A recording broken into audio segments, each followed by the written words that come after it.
Cet empire, appelé byzantin, va se maintenir jusqu'au XVe siècle. Constantinople compte alors sans doute plus d'un demi-million d'habitants qui se baptisent Romaioi, romains. Leurs empereurs se veulent les héritiers de César et d'Auguste.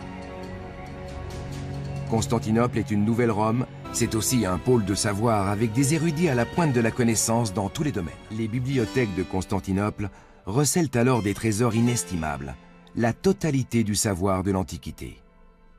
Par centaines, les érudits et les artistes fuient la ville meurtrie et prennent le chemin de l'Occident chargé d'ouvrages précieux. La chute de Constantinople joue un rôle important dans l'avènement de la Renaissance. Le sac de la ville au cours de la 4e croisade, puis sa prise par les Ottomans 2 siècles et demi plus tard, pousse beaucoup d'érudits à émigrer en Italie en emportant des manuscrits.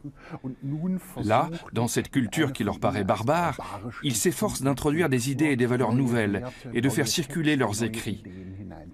Ils vont donner une impulsion majeure à l'innovation. Voilà comment l'Europe de l'Ouest redécouvre peu à peu la richesse de l'Antiquité.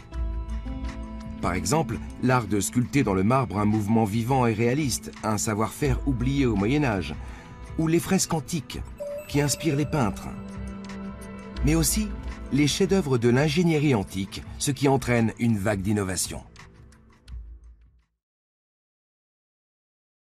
Michel-Ange est un géant. Maître d'œuvre, architecte et artiste à la fois, peintre et sculpteur, mais aussi érudit et polémiste. C'est un vrai génie universel. Il devient l'archétype de l'homme moderne qui fait alors son apparition. L'une de ses œuvres est emblématique du XVIe siècle. Son David est l'une des sculptures les plus célèbres de l'histoire de l'art. Dans cette période où l'art et la culture, le savoir et la technologie font un formidable bond en avant, ce sont des figures comme Michel-Ange qui sont à la manœuvre. Il va réaliser sa sculpture de David dans un bloc de marbre de 12 tonnes.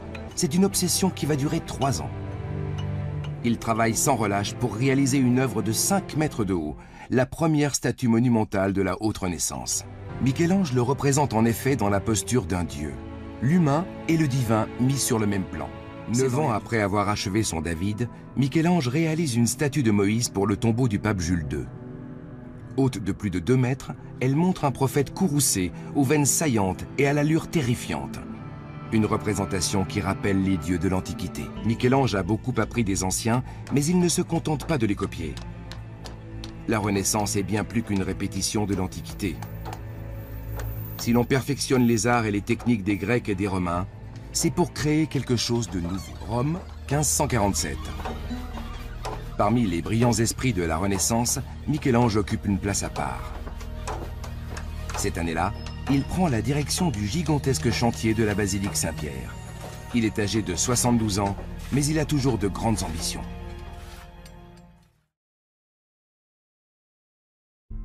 Pendant des siècles, l'art de représenter l'espace sur une surface plane était tombé dans l'oubli. La Renaissance découvre la perspective centrale et affectionne la symétrie. L'architecture, discipline phare du XVe et du XVIe siècle, connaît des progrès fulgurants. C'est encore Filippo Brunelleschi qui remet au goût du jour les travaux sur la perspective. Une méthode de tracé et de construction géométrique qui permet d'élaborer des vues réalistes. Le concepteur peut ainsi dessiner les volumes de l'édifice qu'il a imaginé, ce qui offre une base de discussion visuelle. La perspective centrale inspire aussi la peinture.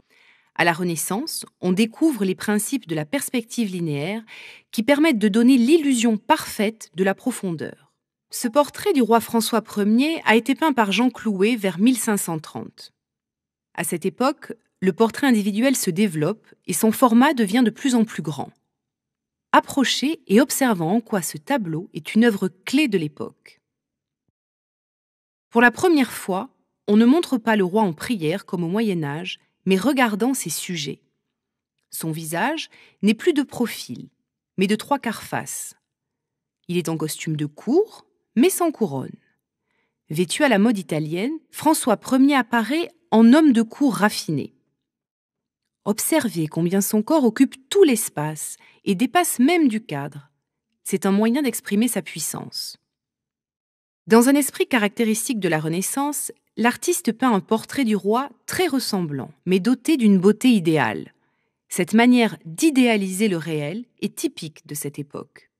Même s'il est difficile de parler de perspective, ce tableau de François Ier se distingue car il donne justement l'illusion de la profondeur.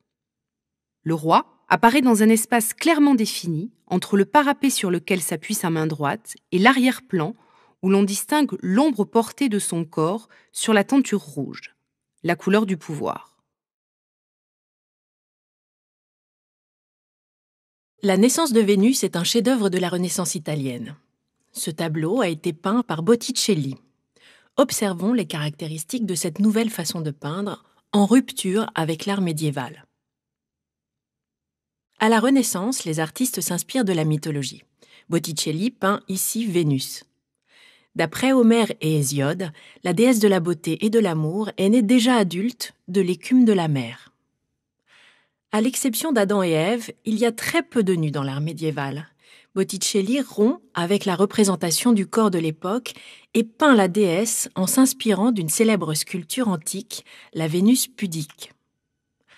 En peignant au centre de sa composition la déesse nue, Botticelli innove non seulement sur le plan formel, mais aussi intellectuel.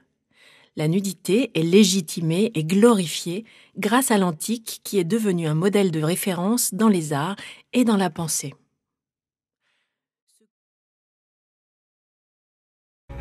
Si la société féodale du Moyen-Âge méprisait les marchands et les banquiers, ce sont eux désormais qui sont aux commandes.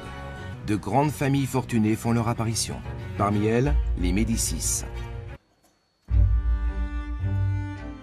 De très nombreux artistes et architectes dépendent de sa générosité et embellissent en retour le quotidien du mécène. Le palais des Médicis à Florence est un écrin somptueux qui accueille les plus belles œuvres d'art de la Renaissance. Ces largesses vont permettre à l'art et à l'architecture de s'épanouir à Florence et favoriser l'essor de la Renaissance italienne. Les nouvelles fortunes peuvent investir leurs richesses pour promouvoir les savants ou les artistes de leur choix.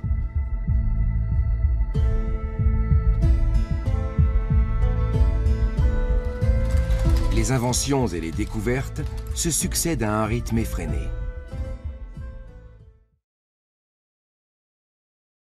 Dans un dernier temps, intéressons-nous à la diffusion de la Renaissance en Europe. L'Italie est le berceau de la Renaissance.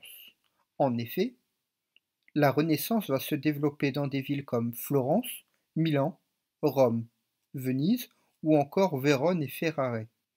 Il existe d'autres foyers de la Renaissance en Europe: l'Allemagne, les Pays-Bas et la France. Comment se diffuse la Renaissance en Europe? En France, les guerres d'Italie vont jouer un rôle important. En effet, l'Italie est un territoire riche et l'objet de convoitises. La France, depuis Charles VII, est en conflit avec le pape et les autres principautés italiennes. Louis XII va réussir à conquérir le Milanais, en rouge sur la carte, mais va devoir le rendre suite à la défaite de Novare en 1513. Puis François Ier mène une deuxième expédition sur le Milanais et va réussir à l'intégrer au royaume de France. La guerre va permettre au roi de France et à la noblesse de découvrir la Renaissance italienne.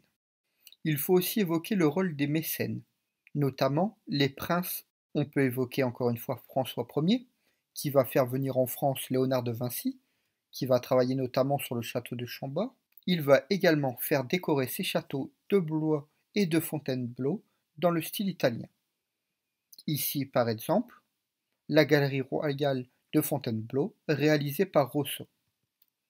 On peut évoquer aussi Charles Quint et Rodolphe II, qui seront des grands mécènes de leur époque. Les voyages des artistes vont aussi permettre la diffusion de la Renaissance. En effet, de nombreux artistes vont aller se former en Italie. On peut évoquer les Espagnols, Berruguete et Pedro Machuca, qui vont aller en Italie. On peut évoquer l'Allemand Dürer et le peintre originaire des Pays-Bas, Van Orle, qui vont tous les deux visiter l'Italie pour se former auprès des maîtres italiens. Voilà comment se diffuse la Renaissance en Europe, par la guerre, par les mécènes et par les voyages. Merci à tous.